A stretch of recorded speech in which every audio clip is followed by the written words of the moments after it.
Hello ನಮಸ್ಕಾರ. ಇವತ್ತು ಹುಳಿಕಾಳು ದೋಸೆ ಹೇಗೆ ಮಾಡೋದು ಅಂತ ನೋಡೋಣ. ಇದಕ್ಕೆ 1 ಲೋಟ ಅಕ್ಕಿ, ಅರ್ಧ ಲೋಟ ಹುಳಿಕಾಳು, 1 ಚಮಚ ಮೆಂತ್ಯ, ಅರ್ಧ ಲೋಟ ಉದ್ದಿನಬೇಳೆ. ಇದಿಷ್ಟನ್ನು 2 ಸಲ ಚೆನ್ನಾಗಿ ತೊಳೆದು ನೀರಿನಲ್ಲಿ 5 ಗಂಟೆಗಳ ಕಾಲ ನೆನೆಸಿಡಬೇಕು. ಮತ್ತು ಮಿಕ್ಸಿ ಜಾರ್ನಲ್ಲಿ ನುಣ್ಣಗೆ ರುಬ್ಬಿಕೊಂಡು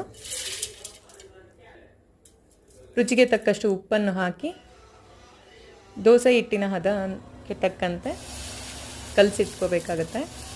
ನಂತರ ಇದಕ್ಕೆ ಯಾವ ತವದ ಮೇಲಾದರೂ ತುಂಬ ಚೆನ್ನಾಗಿ ಬರುತ್ತೆ.